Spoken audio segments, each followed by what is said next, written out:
themselves, and that becomes kind of an understood little social world, a little social environment. And then you have another one where people are interacting in a different way, and you yourself know this. You move between different kinds of social worlds. You're traveling between these kinds of things all the time.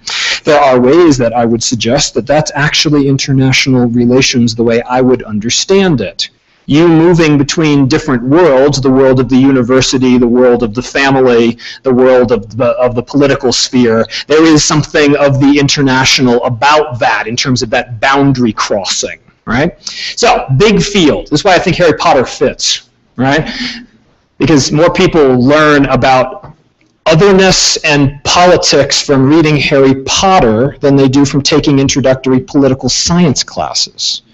I made this argument in an earlier book about Star Trek, right? So I think that a lot of Americans, especially a lot of U.S. citizens, learn. Oh, that helps a little bit. Thank you. Still not as dark as I'd like it to be. Oh well. I think a lot of U.S. folks learn about alien Star Trek rather than from reading legislation about immigration.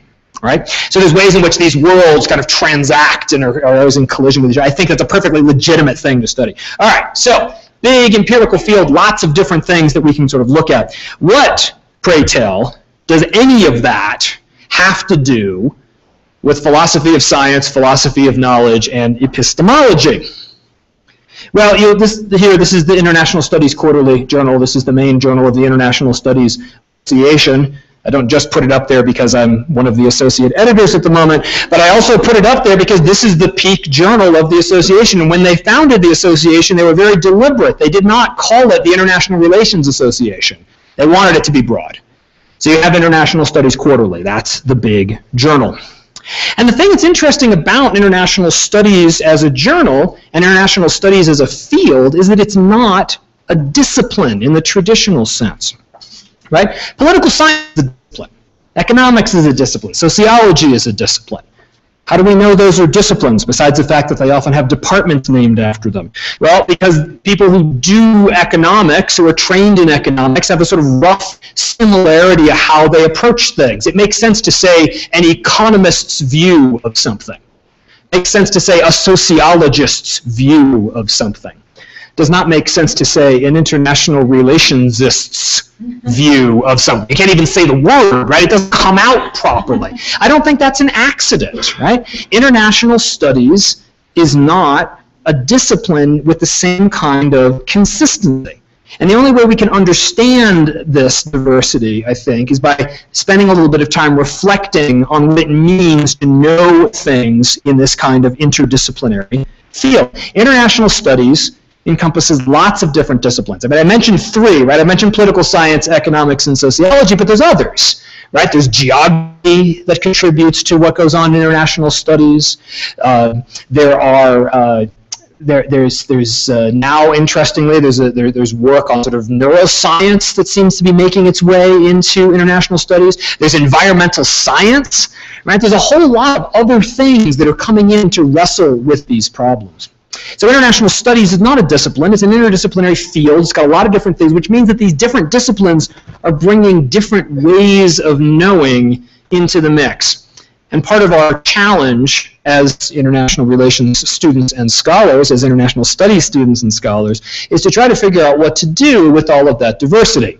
It's easy if everybody already agrees on the fundamentals, then you can all come together and have a consensus pretty quickly. But if you don't, if you ever tried having a conversation, it sounds like a beginning of a bad joke, right? An economist, a sociologist, and a political scientist walk into a bar.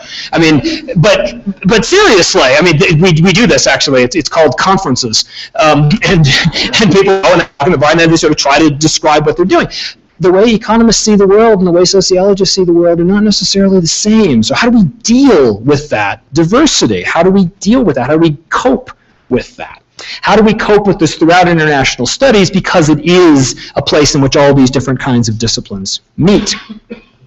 Now, I have thought for a long time, have written a book about the ways in which I think one of the best resources for dealing with this comes from thinking about the philosophy of knowledge and the philosophy of science. So epistemology, broadly understood. That sounds like the beginning of a bad joke, too. That's interesting. Interesting. So PTJ had an argument with PT. No, okay. All right. So epistemology, yes. And I mean this in a very broad sense. If there's any of you that have had any philosophical background and are thinking, have studied philosophy and are thinking about sort of epistemology in the narrow sense, sometimes use it. That's not what I mean. I mean something much bigger. What I mean by epistemology here is I mean something like, right, something like just general reflections on knowledge. What it means to say that we know things, right? What it means, how we know that we actually have some sort of confidence in the things that we claim to actually have knowledge of. To put this a little bit more formally, you could say epistemology is about the conditions of validity for factual claims. So we make a claim about something, and how do we know whether or not it is actually correct, right? So that's kind of what the domain of epistemology is about. You can see why this becomes a particular challenge for international studies, precisely because we've got people coming from different disciplines who are going to have different answers to this to begin with. What counts as proof for an economist and what counts as proof for a sociologist may not be the same thing. So how do we deal with that? And I think that the other thing we always have to keep in mind when we start reflecting on some of these questions about knowledge is that this is always wrapped up with what you might call epistemic privilege, which is a slightly complicated term. May I unpack it for a second? Epistemic privilege means not just how do we know that we know something, but how do I know that what I know is better than what you think you know? There's a certain amount of notion of ranking that goes into this. To say that there's something that distinguishes what I have as knowledge from what you have and makes it better somehow. And this is our stock in trade. This is what we do as scholars. We wade into political debates and we say we're not just politicians, we have something else. We have some sort of privileged access to knowing. We have something that is different than just a party political position. We have something different. That means you should listen to us a little bit differently. Therefore, this is always wrapped up with this notion of science, because the word that we tend to use to describe this kind of epistemic privilege and the sort of royal road that's supposed to lead us to better notions of knowing is this idea of science. So a question that immediately arises, I think, is how and why we think this notion of science is the gold standard for how we should know things. So I put this gentleman's picture up here. Anybody know who this gentleman is? This is René Descartes. Of course you know who he is. Of course you know who he is. I ask this in the United States and I get blank stares. Right? Like, who? Is that Shakespeare? No, not Shakespeare. He looks a little different than that. This is Descartes, right? Okay, so here we have Descartes, fresh from Wikimedia, which is where I got the picture from. And see, I cited. I'm not plagiarizing, I'm citing where I got my stuff from. All right, so the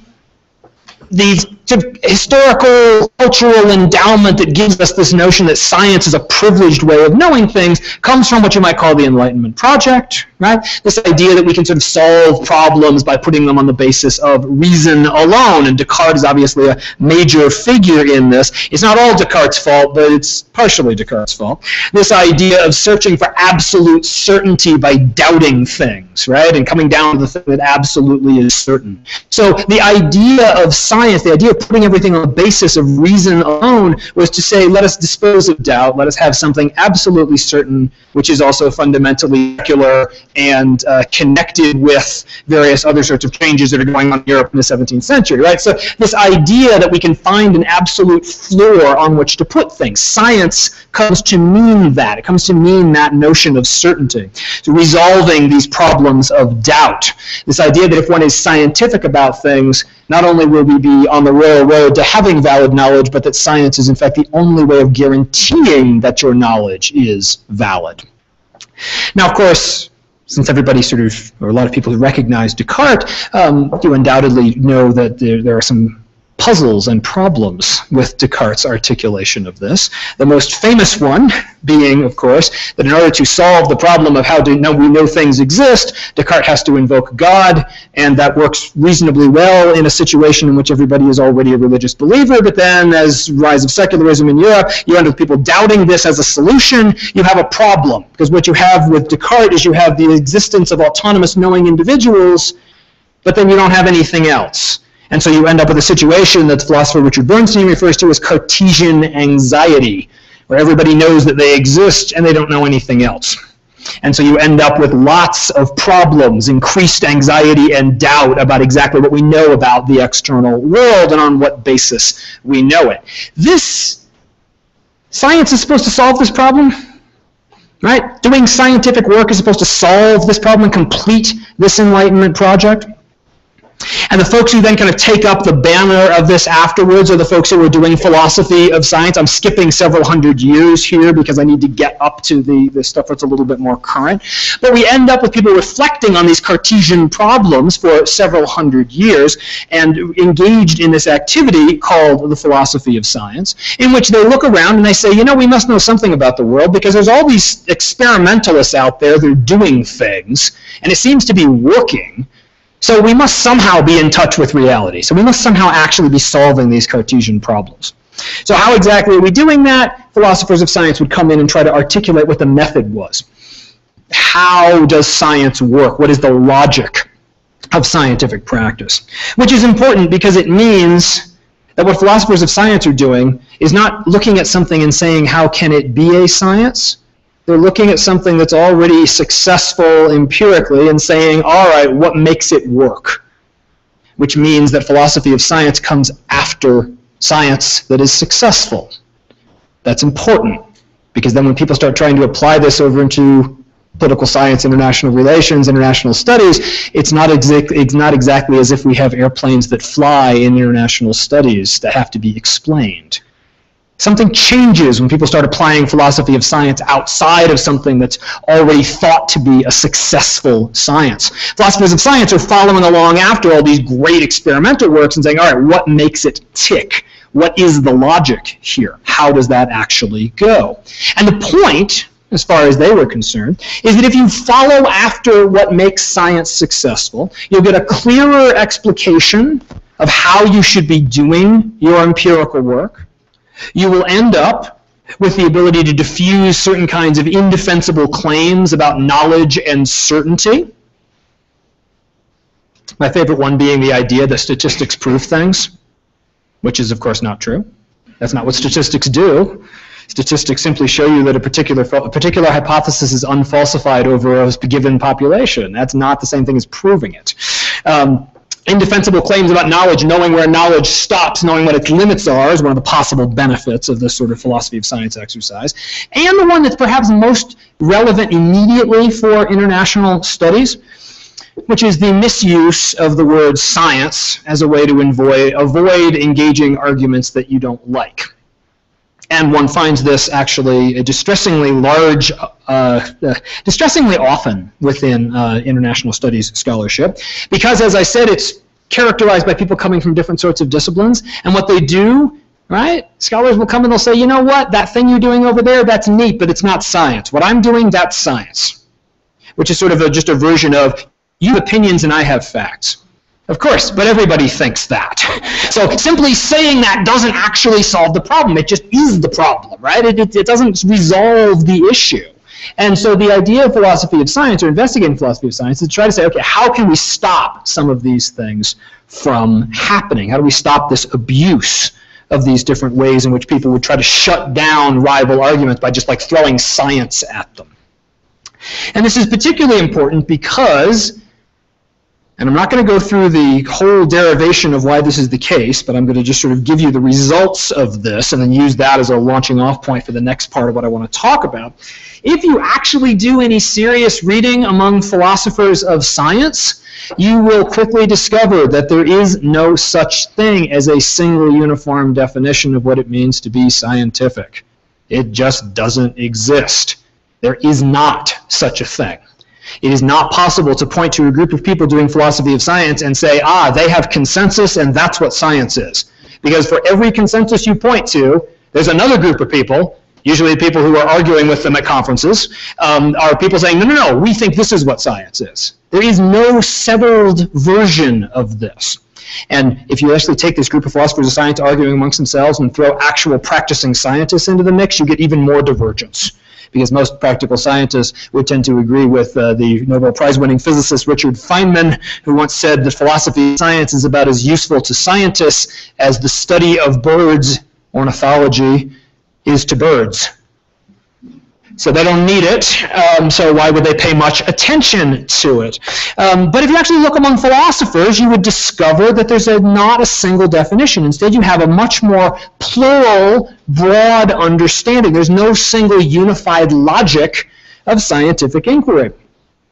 I did once get myself in large amounts of trouble having this argument with my son's third grade teacher, because my son's third grade teacher had assigned them a project where they had to use the scientific method. My son came home with this project. We worked through it a little bit. I then went off on a little bit of a rant about how there was no such thing as a single scientific method. He went in and said this to his teacher, and the teacher said, "Please don't do that again. This is confusing my students." And said, "Okay, fine. At the third grade level, there's something called the scientific method, which is like lab practice. Okay, fine. But when you actually get past that, right, there's really no such thing as a unified logic. Physicists, chemists, and biologists do not do the same things. Right? But the way they work on labs, even within physics, experimental physicists and experimental applied physicists and theoretical physicists don't do the same things. They work in very different kinds of ways. And if the hard natural sciences have that much diversity within it, good Lord, once we start talking about the social sciences, it's going to get even broader. There is no single unified logic here. So all you can extract from thinking about science, I think, is a broad definition of what it means sort of vaguely for something to be scientific. And I think, and I argue in my book, that this has three components. Right? That to be scientific, to take a claim and it as a scientific claim, means to apply three sets of standards to it. The first and probably the most important one is that you apply a standard of systematicity. It has to be logically coherent internally. The assumptions and the conclusions have to line up with one another. This is what differentiates science from politics, where in politics, they don't have to be consistent, it just has to work, right? So think about writing for an op-ed for a newspaper, right, or a commentary on TV news versus writing a scholarly article.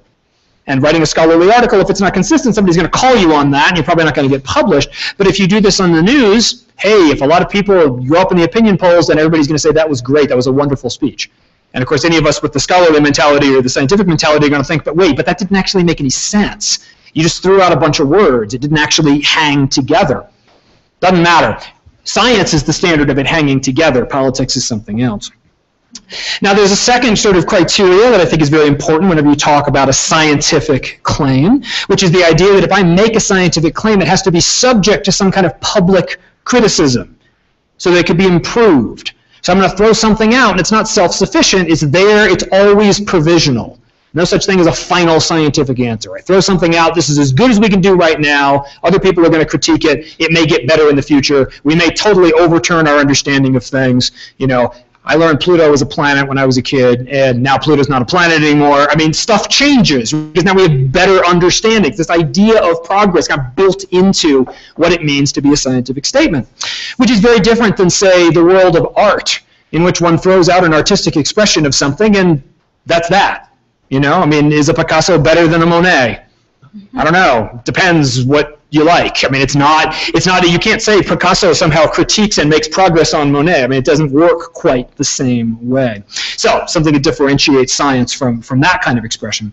And the third criteria that I want to suggest science has is that science is always focused on producing worldly knowledge. Which is to say that if one is engaged in a scientific investigation, one is trying to look at and examine things that are in some sense measurable, tangible, manipulable, empirical, etc. What this means is that certain kinds of transcendental claims tend to get ruled out of science. claims about justice and morality. I mean, to be very hard. They're not really scientific claims. They invoke broader senses of the way the universe fits together, and any good practicing scientist is going to tell you, well, we can give you an awful lot of information about the mechanisms and how things work and how they put together, but you want to talk about the ultimate purpose of it all, that's another department. Go talk to somebody else. That's not what science does. There's the famous line of Tolstoy's about how science simply can't tell you how to live, and that kind of picks up on the spirit of this. So science is sort of these things, and I want to be very careful to articulate this properly. When I say science is these things, I mean when we call something scientific, we apply these criteria to it. We could take a sentence, and we could not treat it as science. We could treat it as like an expression of a party ideology, and then you wouldn't apply these criteria to it. You'd apply different kinds of criteria to it. But to treat something as scientific means to apply these kinds of standards. Now, whether you know it or not, whether you've thought about it this way or not, probably in many of your classes, you've already been doing these kinds of things. When you do research, when you're evaluating articles, you're bringing these sorts of standards in.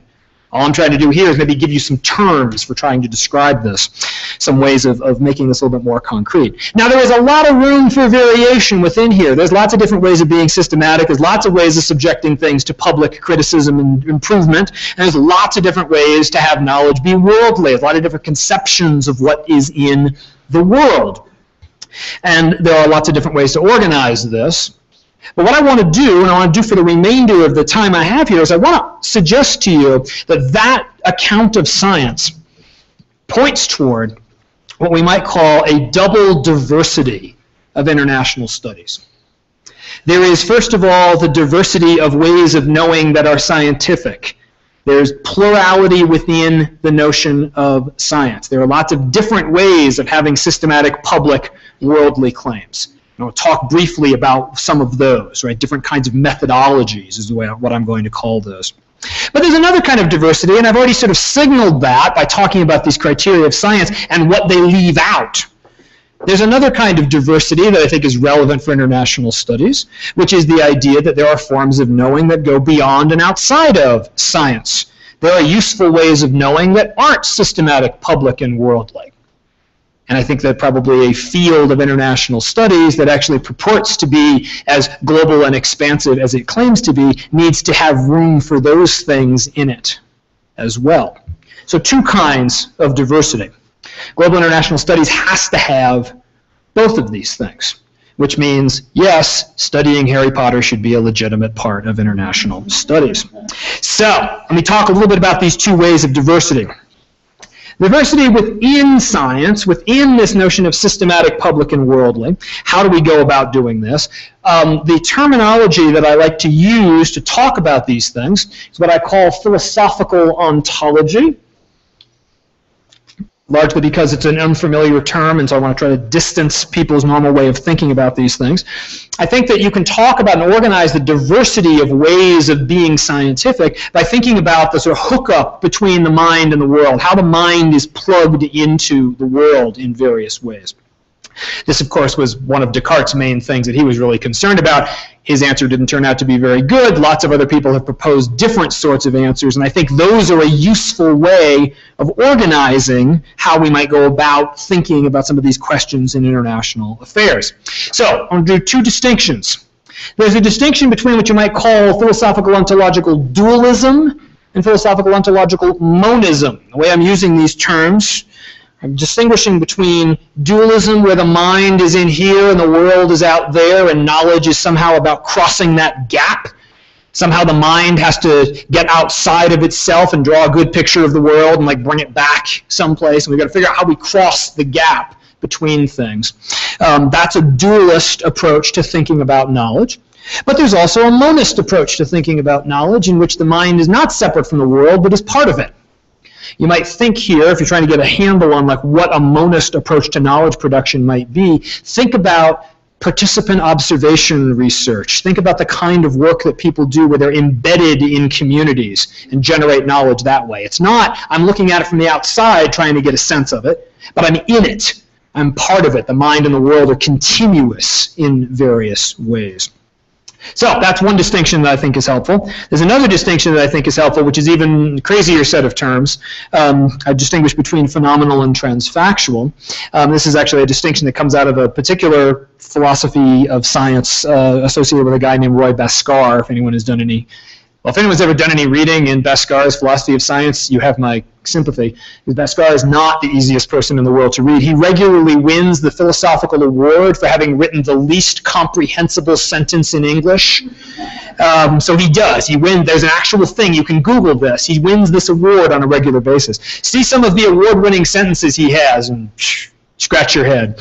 But the distinction is a useful one, even though the terms are a little weird. The distinction is very useful, I think. To say we're interested in knowledge that is phenomenal means that we are interested in knowledge of things that we can touch, experience, grasp in some way. To say we're interested in knowledge that is transfactual is to say that we can have knowledge of things that we can't actually touch or measure directly. Things like social structures. This is where it starts to have very concrete implications for things. Right? I can touch objects. I can't touch social structures. Harder to do that. To bring it into international studies or even international relations a little more narrowly understood for a second, can you touch the state? It's kind of a conceptual object that's there, and we think it's there, but try finding it, right? Try pointing to the state. It's a little hard to do. And so what you end up with is the idea that you have these objects that you kind of know conceptually because it helps you knit together a bunch of things you can actually look at. So that would be what transfactual kind of tries to pick up. So I have these two different kinds of distinctions, which I'm calling wagers. These are provisional positions. There's no way to prove any of these things. This is philosophy, after all. So we're talking about these are being positions that people take, which have very concrete implications for how you would do your work. Because if you put these different things together, these support different kinds of methodologies. And so what I'm going to do very quickly here is I'm going to show you that if you put these distinctions, whenever you have two binary distinctions, you can immediately make a 2x2 table out of them. 2x2 tables are quite interesting for organizing things. So I'm going to put them together, and I'm going to suggest that if we actually do that, right, so put our phenomenalism, transfactualism up there, and we're going to do dualism, monism here on the left-hand column. But if you put these together, you would put together dualism and phenomenalism. What would that look like? The world is out there, and I'm trying to draw a valid picture of it, an accurate picture of it, and I can only really know about things I can touch or measure. What does that start to sound like? It starts to sound like hypothesis testing. It sounds like what I would call neo-positivism, which is often held up as the kind of central methodology for doing certain kinds of investigations, particularly in political science, where you have, as a discipline, political science tends to be very interested in making guesses about things and then trying to test them against quantitative or qualitative data. Right? That's sort of what you get as a methodology, that kind of throw out the guess and see if it corresponds to the world. But that's 1/4 of ways of doing things. If you are not interested so much in throwing guesses out there against the world because you think there's actually things out there in the world that you couldn't actually turn into quantifiable variables, but you still think they're important, then you might find yourself in another box, which is the critical realism box. And the difference in the critical realism box, again, is here we can start talking about conceptual objects like structures and states. Because these are notions, mechanisms, that are useful for explaining things that we can observe, but they're not observable directly. We can't ever build a structure-generating machine that would measure structure for us. Right? That just doesn't happen. So structure is a conceptual object. If you're a neo-positivist, you can't even see structure. You can't even see it because it doesn't exist. All you have is empirical connections between things. But if you are a critical realist, no, we can actually infer the existence of social structures. So if anybody ever starts talking about things like global capitalism, it is a good indication that what they probably are is they're probably over on the critical realist side of things because that's a conceptual object that they still think is real. Most people who talk about global capitalism don't think that capitalism is something they just made up. They think it's actually something that's out there in the world. All right, so that's our dualist versions of things. Now, what if we drop down and talk about the monist versions of things? You would discover at the intersection of Monism Avenue and Phenomenalism Street, you would find a methodology that I call analyticism, which is a methodology that's all about building models of things. And not testing those models, but using the model to help interrogate and make sense out of the data. In disciplinary terms, this should sound to you like economics, because a lot of economics is about building models and then using those models to try to make sense out of different empirical phenomena. If economics were actually about hypothesis testing, all the economists would have turned in their degrees and gone home after the recession in 2008, because the number of them that properly predicted it, 0. The number of them who are able to directly forecast the proper answer to how you solve it, 0. That's not the point. That's not what economics does. Economics is a particular way of modeling to explain in terms of certain spare analytical assumptions. There's some of this work in sociology too, a little bit. People who talk about social movements do this kind of work a lot. So point being, building models and using them, which is different than hypothesis testing, and it's different than mechanisms, right? Different kind of methodology. And then there's a fourth box, is of course if you get a 2x2 you have to have a fourth box. And in the fourth box we have this category that I would call reflexive knowledge, which is where one thinks that one is part of the world and generating knowledge from within it, but knowing things that go simply beyond experience. Probably the best example of this kind of knowledge is the work you find among critical feminist scholars, where knowledge starts with a reflection on where you, the knower, are located within a particular social order. And then knowledge comes from a place and has a critical engagement with dominant narratives that are being spun out of that particular social order. So when a critical feminist talks about patriarchy, he or she doesn't mean a hypothesis that could be tested. And he or she doesn't just mean a model that's useful for analyzing things. He or she means something that is deeply inscribed in experience but can only be known by participating in it.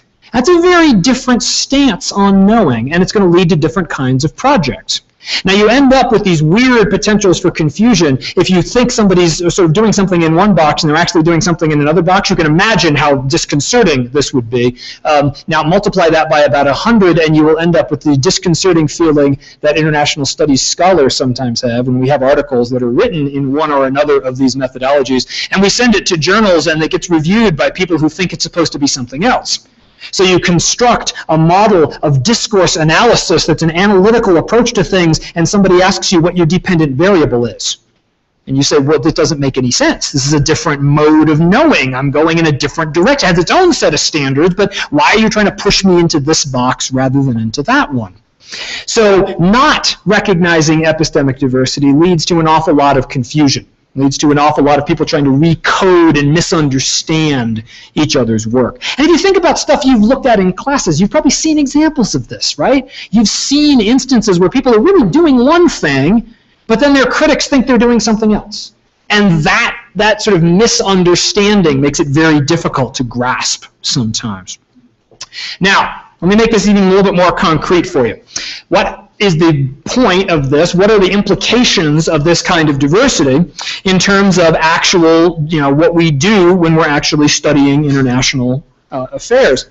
Well, it makes a great deal of difference whether we think that our claims about the world are unfalsified conjectures that should be tested, or whether we think they're just useful models, or whether we think they're approximations to unobservable mechanisms, right? Changes what the research methodology would look like, changes how the study would go after that. Do I need to interview people? Well, it depends. Depends on what I think I'm doing, right? Do I actually need to go live there in order to figure out what's going on, or can I do it by Googling? Okay, well, it depends an awful lot on what kind of knowledge I think I'm actually producing.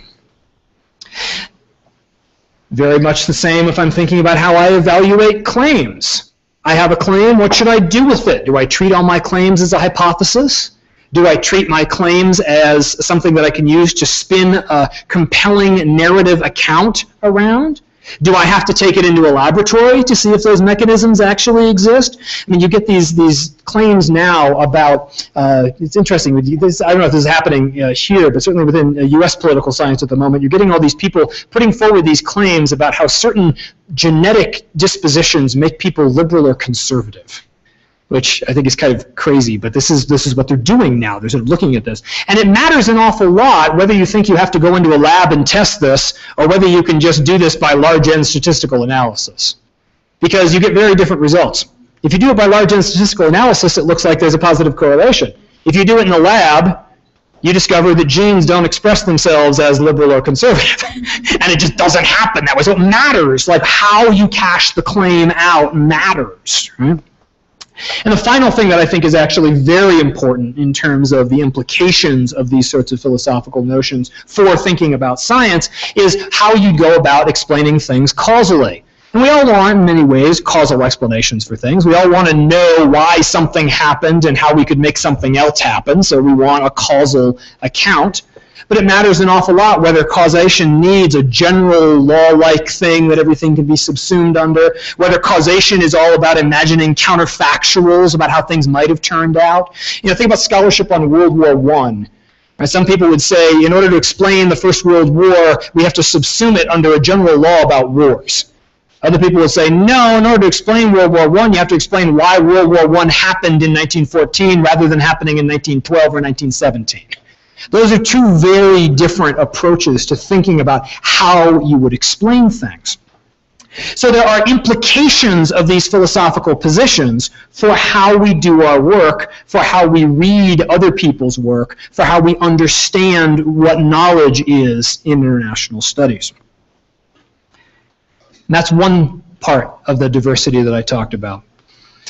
What I want to do here at the end is I want to just very quickly talk about the other kind of diversity, which is the kind that goes on the boundaries of just scientific knowing. You've already got 4 different options for how you might do things scientifically, with implications for how you would produce systematic public and worldly knowledge. But then there's other kinds of knowing that I think is important. See, all of science, even the broad sense that I've been articulating, right? All of scientific knowing is ultimately about facts. It's about knowing fact, or what you might call knowing that something is the case, right? Do democracies go to war with each other less often than non-democracies go to war with each other? There's a factual answer to that. Of course, the answer depends on which side of the debate you're talking to, but point is, everybody thinks there's a factual answer to that question. Not all knowing is simply about knowing facts. If it was, let's imagine how different the world would be if all knowing was actually just about knowing facts. People who just had lots of trivia at their disposal would be in charge of everything, as opposed to people who actually know how to do anything. There are at least 2 other kinds of knowing that I think are very important in our everyday lives, and therefore I think should have space made for them within international studies. There's what you might call know-how, various kinds of skills, getting things done. I might have all kinds of factual knowledge about connectors to an AV system and have absolutely no way of doing it myself if I don't have the relevant skills to actually connect the thing up.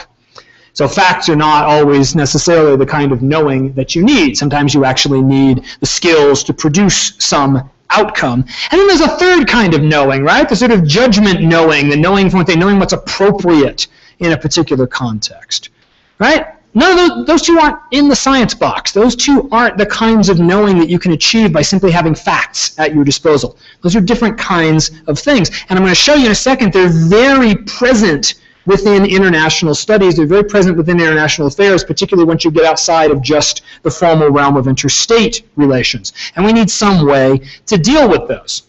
So what I'm doing here, just to put this in philosophical context, is what you might call a grammatical analysis of how we use the term science. And again, this is one of those like shout-outs to, if you recognize this guy, then you will know sort of what I'm doing. Anybody know who that is? Is Ludwig Wittgenstein. Probably, I would argue, one of the 2 most important philosophers of the 20th century. And Wittgenstein was one of the philosophers who first sort of noticed that that the way we use words tells us an awful lot about a set of assumptions that we're making behind them. We're dragging things along with the way that our language comes out. And if we think about this in terms of science, I think about how people use the word science in everyday life, or when they use it in these different kinds of contexts. So, when scientists are talking to engineers, they're usually pushing them to be a little bit more methodical, to be a little bit more systematic in what they're doing. Yeah, that's a neat solution and it worked, but can you be more consistent internally, right? So that's kind of the science-y critique of engineering. The science-y critique of art is, well, there's no real way to make progress here. Right? You just said stuff, and that was neat and all, and it was pretty, but how do we make progress, right? So that's the value that the scientists are kind of looking for in this. And when scientists are talking about ethics, or talking to ethicists, then of course, what they will usually say is, okay, that was great, except you had to invoke God in order to make your point, and that isn't really something we can fit into a scientific investigation, so is there some other way that you could go about doing this? So those are the ways that sort of science tries to bound itself against these other sorts of knowing. You end up overall here with a picture of scientific knowing as being about impersonal facts, things that are true across perspectives for different kinds of people, that's the goal of the exercise. And that particular account of science is also somewhat related to this gentleman who I throw up in the back there, Max Weber, great early 20th century German social theorist and sociologist, who suggested that this is what science was sort of about. This is the way people were talking about the scientization of the world. And I'm going to suggest to you that we have to be very careful, especially in international studies, with trying to limit what we do to the science box, because there are all kinds of other things that show up that are helpful. Right? So if we do the same kind of 2x2 exercise that I did before, and instead of the axes about the transfactual and stuff, we use a slightly different set. We use a set of axes that have to do with evaluating the world and expressing values about the world. Then we would discover that something like engineering, right? Think about building a bridge. If I'm building a bridge, I have to be able to judge where is a good place to build the bridge. I have to be able to evaluate plans and evaluate things. But I better not just be expressing my opinion about how to build a bridge, because if I was expressing my opinion about how to build the bridge might not work, right? Ooh, if I lean in too close to the microphone, it doesn't work. So the idea here is that if I'm doing something in that sphere of engineering, I am evaluating things, but I'm not necessarily just expressing a value orientation toward the world. If I was, it might not work so well. Now, if we drop down here and talk about something like art, right? What am I doing when I am engaged in the production of art? I'm expressing a certain value. I'm expressing a way of seeing the world. But I'm generally not passing judgment. I'm generally sort of saying, this is how it appears to me. This is what it looks like from my perspective. And if you put these things together, you end up with kind of expressive evaluative, which is really much more the sphere of ethics. Now I'm actually talking about how the world is organized, and I'm expressing the fact that I'm not crazy about it. It needs to go in a particular kind of direction. 1, 2, 3. There's got to be a fourth one. Oh, yes, that's the science box up there in the corner. Impersonal, factual knowing. That, I'm going to suggest to you, is a bigger picture, what actually needs to fit within international studies. You could take the 2x2 that I did before and kind of put it in the science box, but then there's this bigger set. And why do I think there has to be this bigger set in international studies? Because let's face it, a lot of what goes on in international affairs isn't just people knowing facts. A lot of what goes on in international affairs fits in these other boxes. For instance, engineering, right? Here we have Kerry and one of the, I forget the representative of the Palestinian Authority this is, but it's one of them, having a discussion about things, right? So diplomacy, practical diplomacy, is about getting things done. It's not simply about knowing facts, right? If you've ever actually watched diplomats at work, a lot of diplomatic knowledge is not factual. A lot of diplomatic knowledge is practical wisdom, the ability to talk to other people. What's the famous line of, is it Henry Kissinger who said that diplomacy was the art of getting somebody to go to hell and enjoy the ride while they're going, or something along those lines, right? Getting people to do things that they think they came up with, but they're actually doing what you wanted them to do. I mean, there's an art to this, right? I mean, we've read our Machiavelli, right? So we know that there's an art to this.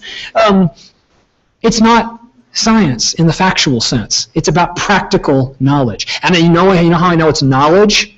Because it can be transmitted and you can be trained in it. You can learn how to do it better. People can become better diplomats. People can become better practical workers when it comes to doing things and achieving them. Consistency matters a heck of a lot less than results. Sometimes I have to remind my colleagues of this, especially when we're talking about something as complicated as the Israeli-Palestinian crisis, where they say, well, but that's not really a coherent solution. It doesn't matter if it's a coherent solution. This is diplomacy. It doesn't have to be a coherent solution. It has to work. Everybody has to agree to it. That's the important thing. No, it's not going to look pretty. That's not the point. It's going to stop people from killing each other. Okay, that's the point. So consistency matters a hell of a lot less than results when it comes to thinking about this from an engineering perspective.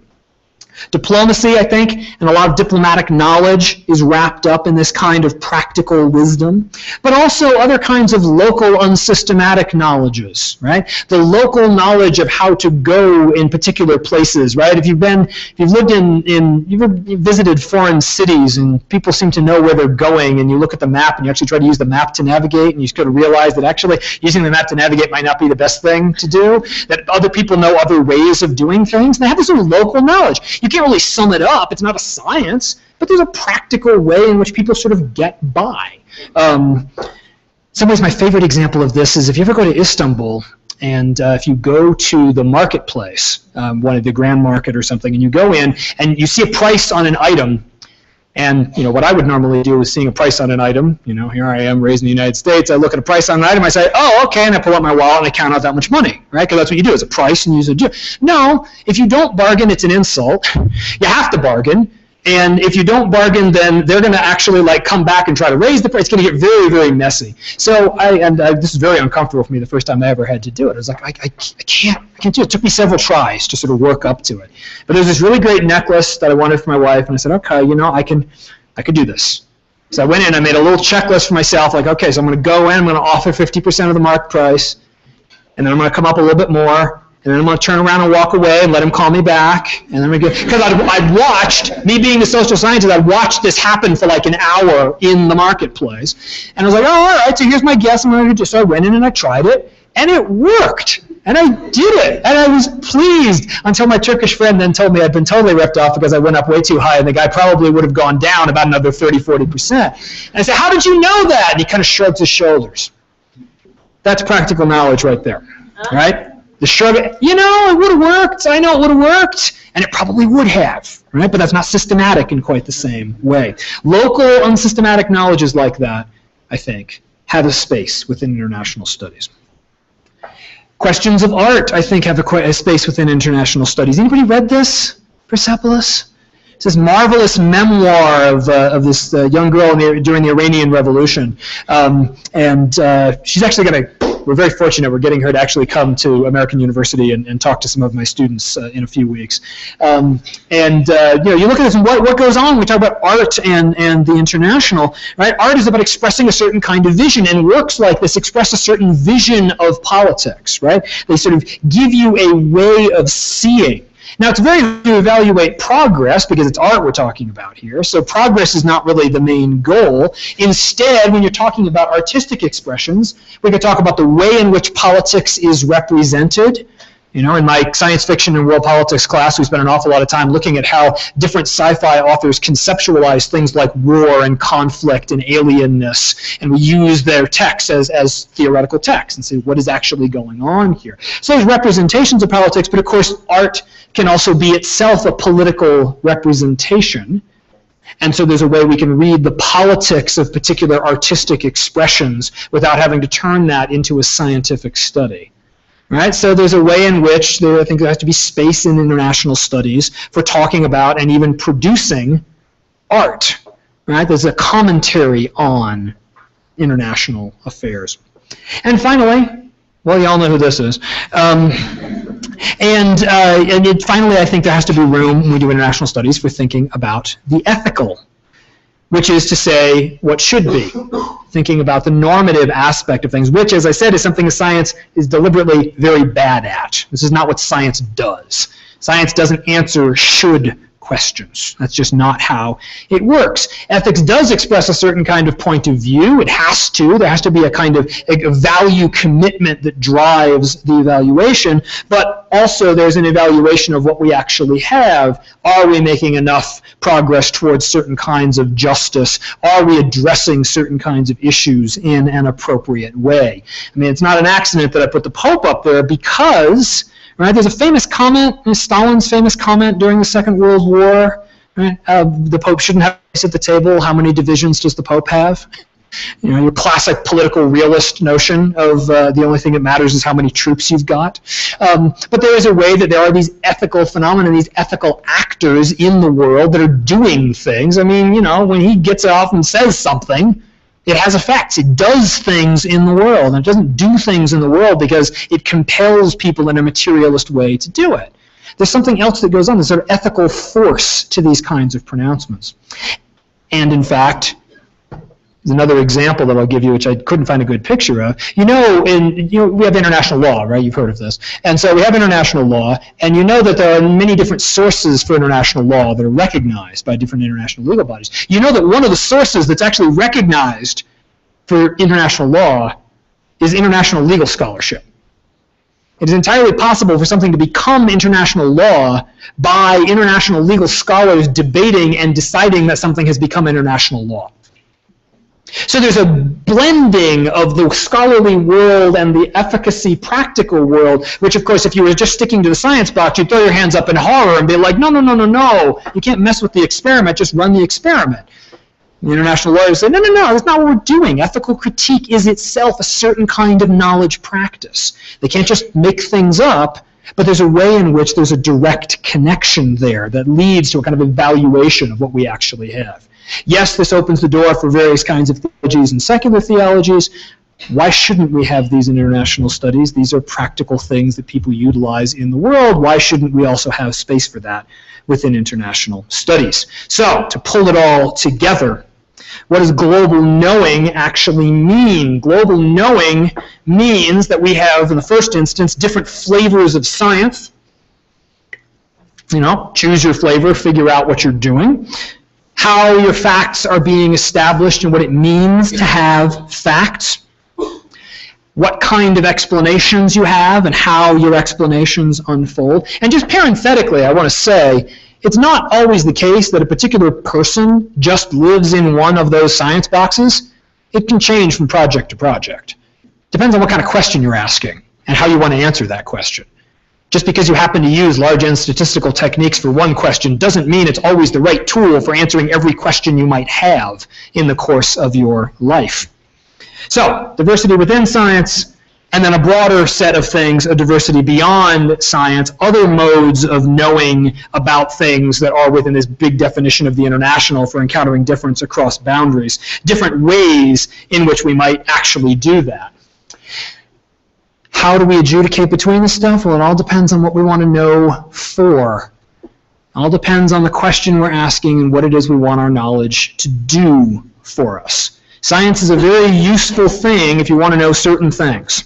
And if you want to know other things, you need different kinds of knowing. And international studies, which I will say in conclusion, is the only place left, I think, where we can actually think about really, really big questions like the destiny of human beings on the planet.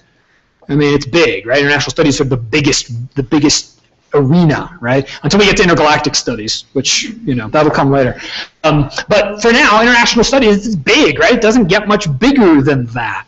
So we can ask these sorts of questions. And we know, regardless of the kind of methodological or theoretical approach that we take in international studies, we know that there are giant challenges out there facing the world and all of us who live in it.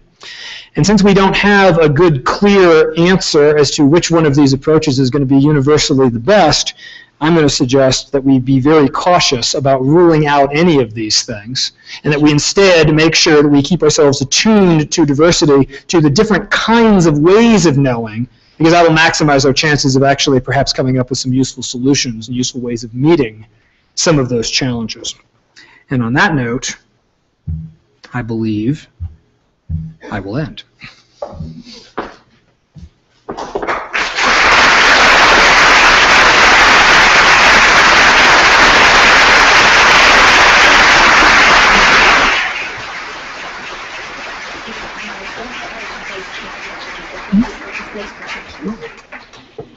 Now we're going to have a space just for your questions. If you have questions, raise your hand. Some of your classmates will pass you a paper so you can write it. You can write it both in Spanish or English. I prefer English. Thank you. Please, better.